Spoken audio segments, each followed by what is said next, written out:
Terima kasih atas kerja keras kalian. Ini ada kopi di sini. Maaf, saya minta izin ya. Boleh minum kopi?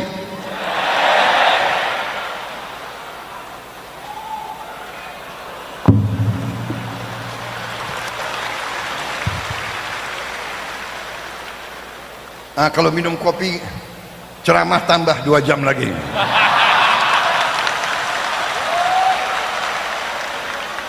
Masih sanggup?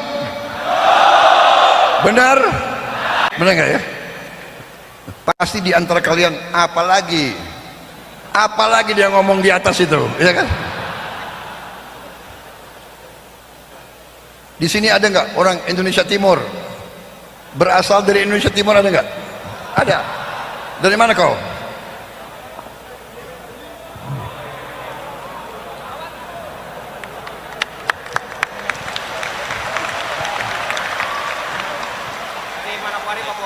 Dari Manokwari. Oke. Mana lagi Indonesia Timur?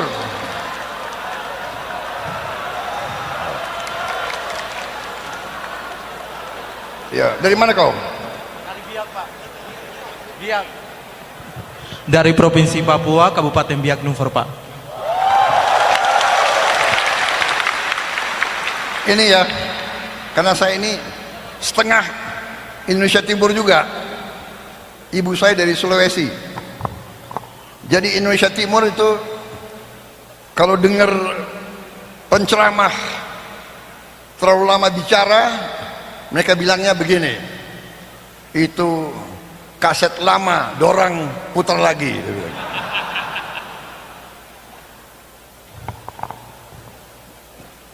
Orang Indonesia Timur itu ada ciri-ciri khasnya. Kalian tahu ciri khas orang Indonesia Timur? Orang Indonesia Timur itu cepat naik darah, cepat, tapi cepat turun juga. Dan orang Indonesia Timur itu kalau sudah yakin di hatinya, dia setia sepanjang masa. Itu Indonesia Timur. Orang Indonesia Timur juga suka pesta, benar? Dan yang terakhir, orang Indonesia Timur itu makannya banyak sekali. Jadi saya dulu komandan pasukan, kalau anak buah saya dari Indonesia Timur, ransumnya harus tambah 2 kali lipat. Saudara-saudara, terima kasih atas perhatian saudara sekalian. Saya juga sampaikan salam dari Bapak Presiden. Beliau monitor terus perkembangan industri pertahanan. Saya lapor PTDI dalam waktu dekat akan kerjasama dengan pihak-pihak investor dari luar. Kita akan tambah produksi CN 235 ya. Saya sendiri dapat permintaan dari Angkatan Laut. Angkatan Laut minta paling sedikit 30 CN 235. Belum Angkatan Darat, belum Angkatan Udara. Jadi ke depan saya yakin industri pertahanan kita akan bangkit, akan lebih berprestasi, dan saudara-saudara harus lebih keras lagi bekerja. Dan saya berharap dengan kinerja, dengan keberhasilan, tambah revenue, tambah keuntungan, penghasilan kalian juga bisa diperbaiki.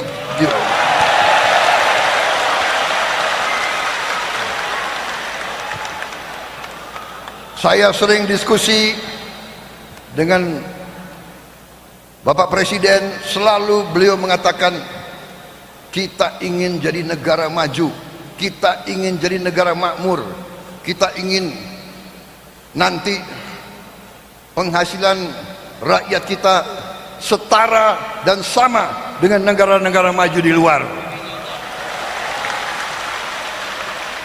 Saya kira itu dari saya, dan saya akan tutup dengan pantun.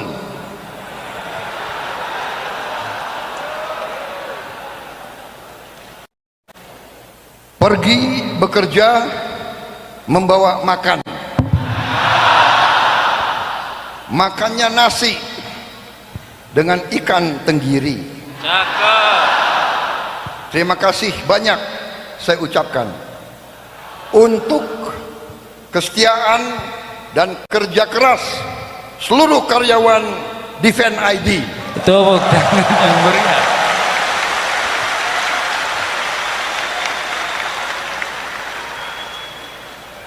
Pantun kedua. Ini baru minum kopi.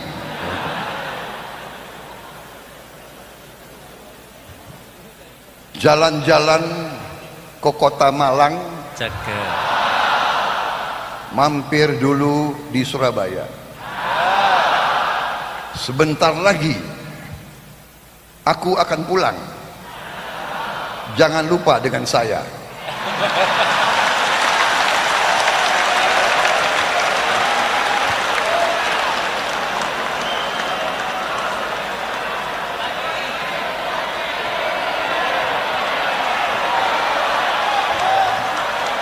Boleh pantun lagi?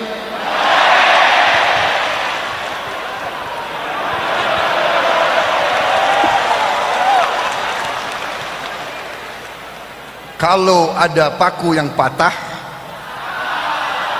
jangan disimpan di dalam peti.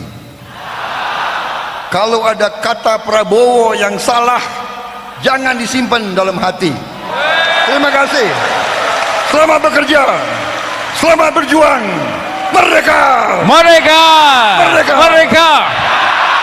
Saudara-saudara adalah di garis depan pembangunan Indonesia. Saudara-saudara sangat vital bagi kekuatan pertahanan Indonesia. Berjuang dengan baik. Terima kasih. Terima kasih Pak Menteri. Izin berkenan jika ada yang ingin bertanya Pak Menteri. Izin Pak Menteri, ada yang ingin bertanya barangkali, berkenan? 2 pertanyaan.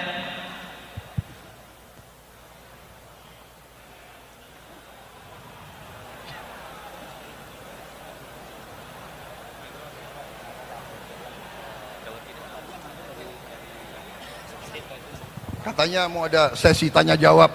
Saya kira sambutan saya jelas ya. Perlu tanya jawab enggak? Kalau perlu tanya jawab, saya batasi pertanyaan. Cukup 22 pertanyaan saja ya. Izin Pak Menteri, hanya 2 pertanyaan Pak Menteri. Enggak ada. Ya, siap. Terima kasih. Sudah jelas? Jelas? Jelas? Oke, Pak. Oke. Enggak usah pertanyaan ya. Baik, baik Pak. Mau pertanyaan? Mau? Ada 2 udah, pertanyaan. udah. Baik, Oke. siap. Silakan Ibu.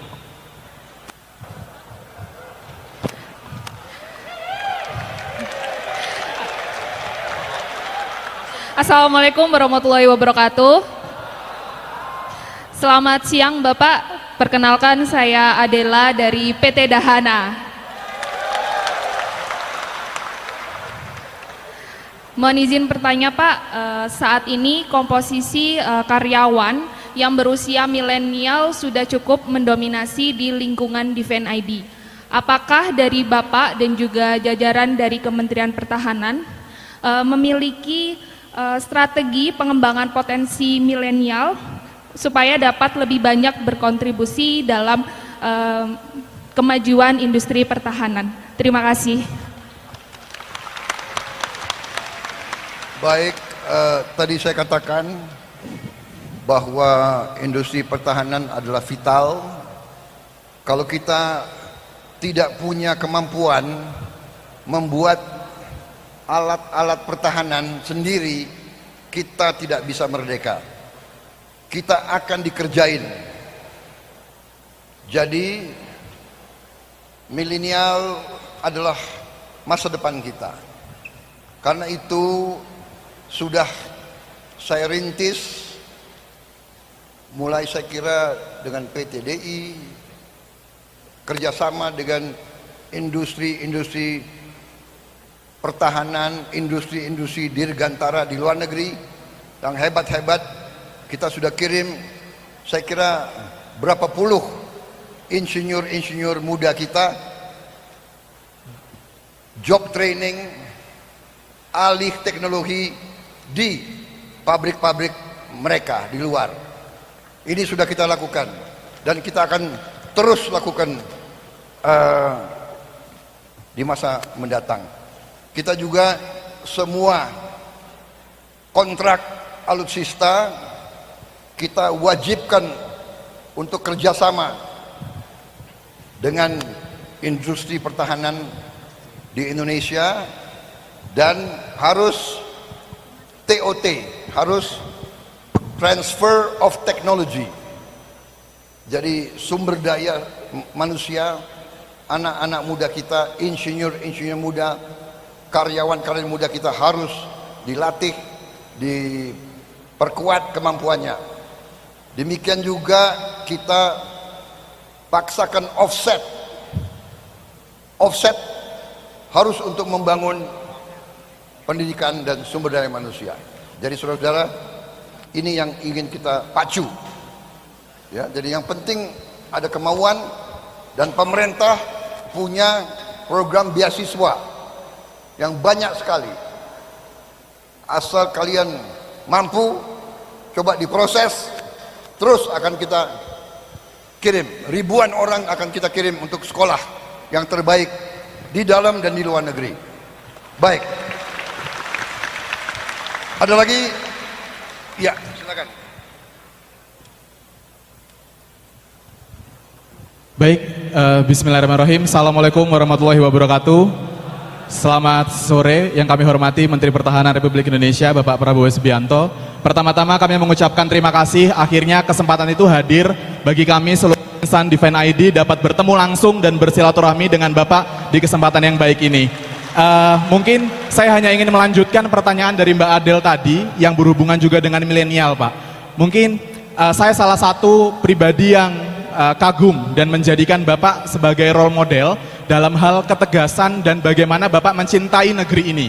Nah, kalau kita lihat sekarang, Pak, milenial-milenial ini di tengah disrupsi teknologi dan budaya. Contoh, ada konser dari luar negeri tidak sampai 10 menit sold out. Ada nonton bola dari luar negeri tidak sampai 30 menit sold out. Nah, kira-kira bolehkah Pak kami diberikan wejangan, tips, kira-kira bagaimana sih kami ini sebagai generasi muda untuk tetap mencintai Indonesia di tengah gempuran-gempuran budaya-budaya baru yang masuk di Indonesia. Karena sebagai gambaran, Bapak izin, di PayPal kebetulan Chief Kahar mempunyai salah satu program selain aktif dalam program Komcat, kami juga diberikan wadah untuk program bela negara. Dan saya adalah salah satu dari 125 karyawan PT PAL yang mengikuti bela negara. Kira-kira ke depan bagaimana sih Pak tips bagi kami untuk tetap melek teknologi tapi juga mencintai negeri ini? Terima kasih Bapak. Assalamualaikum warahmatullahi wabarakatuh. Baik sekali ya. Jadi ini adalah usaha kita semua, dari semua generasi, terutama memang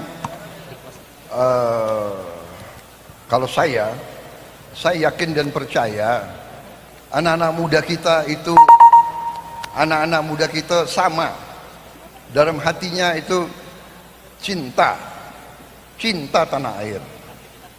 Saya yakin ya. Jadi tetapi unsur-unsur pimpinan harus berperanan. Para guru, para manajer, para direksi, para pimpinan di semua bidang ya harus proaktif, harus memberi contoh. Jadi prestasi bangsa bukan hadiah. Bangsa yang malas ya tidak akan berprestasi. Ya. Dari ini usaha semua. Saya ambil contoh sepak bola. Sepak bola ini ya seluruh rakyat ingin Indonesia muncul di dunia. Kita keempat, negara keempat di dunia, ya kan? Kok kadang-kadang kalah dengan negara kecil, ya kan?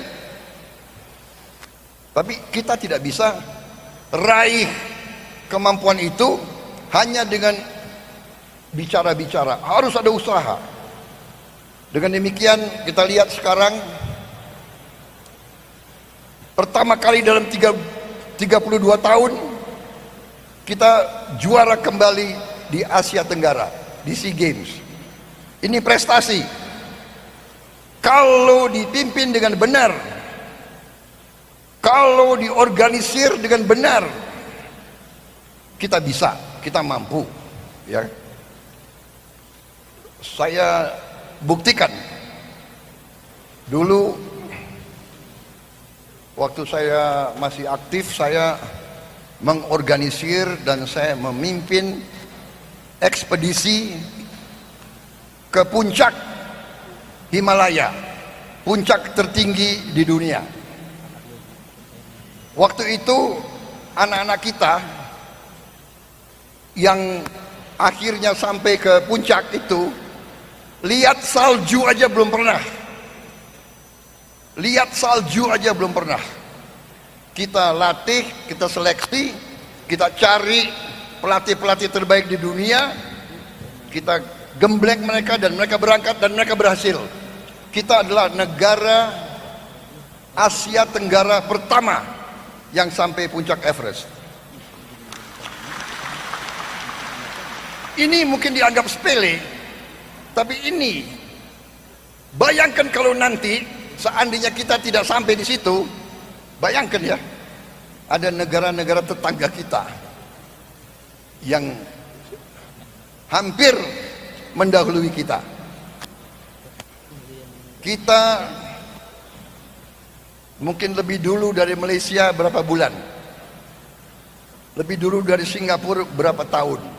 Anda bisa bayangkan nggak kalau seandainya kita bukan yang pertama di Asia Tenggara, bagaimana nanti di sekolah-sekolah Singapura dan Malaysia? Kami negara yang hanya 5 juta, tapi kita yang pertama di Asia Tenggara masuk kemana? Ke Everest. Jadi nasionalisme cinta tanah air diraih dengan prestasi-prestasi dan dengan keberhasilan. Indonesia mampu bikin pesawat terbang 30 tahun yang lalu, 25 tahun yang lalu. Ini prestasi. Bangga rakyat kita. Kita punya 235. Tapi kadang-kadang justru yang tidak bangga malah elit kita yang jelek-jelekin prestasi bangsa kita sendiri. Dulu apain bikin pesawat terbang? Kan dulu mungkin Anda masih umurmu berapa? Mungkin Anda nggak ingat. Saya masih ingat. Bahkan 98 IMF, mereka yang pertama mau hentikan PTDI, mau hentikan Pindad, mau hentikan PT PAL. Ada juga yang mau jual Garuda. Jadi Indonesia, negara keempat terbesar di dunia, tidak akan punya penerbangan nasional. Saudara-saudara, jadi cinta tanah air dihasilkan oleh prestasi-prestasi. Kalau nanti saya berharap PT PAL berhasil dengan karya-karyanya membangun fregat kita sendiri, membangun kapal selam kita sendiri, membangun kapal-kapal ringan kita sendiri, unmanned submarine kita sendiri, itu anak-anak muda akan bangga. Kalau nanti PTDI insya Allah dalam waktu yang tidak lama lagi akan ikut serta memproduksi fighter sendiri, anak-anak kita akan bangga.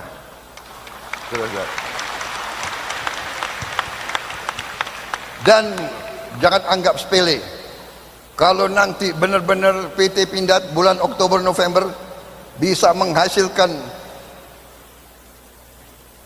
Jeep Maung dalam jumlah yang banyak, anak-anak muda seluruh Indonesia akan bangga.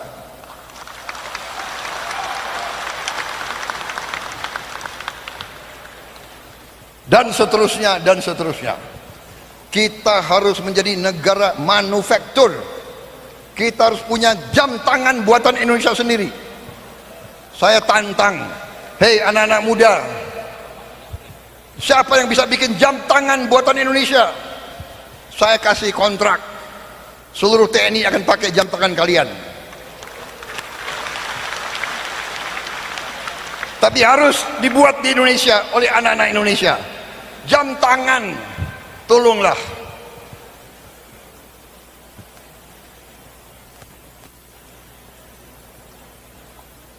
Bagaimana kira-kira jawaban saya? Oke. Tadi baru 2 pertanyaan, masih 20 pertanyaan saya izinkan. Enggak, saya ini bercanda. Saya kira cukup ya. Cukup. Kalau ada yang pengen diskusi sama saya, bikin kelompok, ya, diskusi lebih santai. Kalau soal industri pertahanan, soal teknologi, soal science, soal engineering, ini adalah vital bagi kebangkitan bangsa Indonesia. Science, technology, engineering, mathematics, vital bagi bangsa Indonesia. Ya, jadi tolong sampaikan kalau ada saudaramu, ponaanmu, di mana saja yang suka bidang ini, yang pintar, yang perlu beasiswa, kita siapkan beasiswa untuk anak-anak tersebut.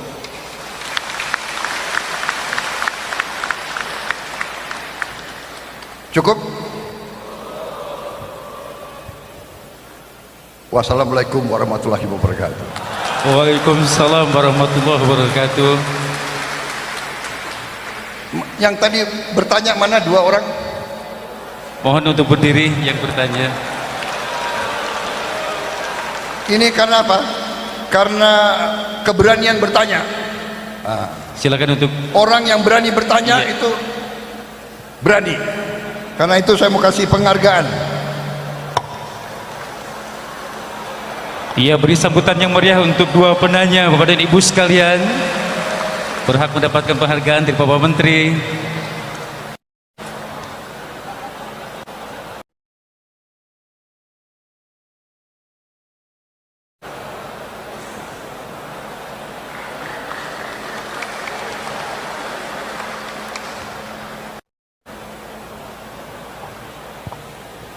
Umurnya baru 28 tahun.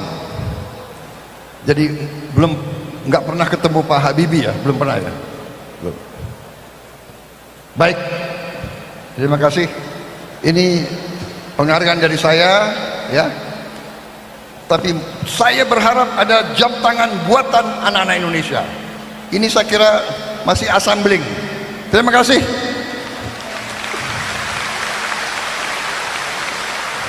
Terima kasih para saudara-saudara.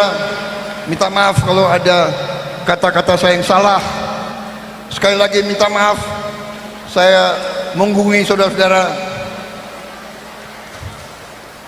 Selamat bekerja, selamat berjuang, buat yang terbaik untuk bangsa kita. Terima kasih.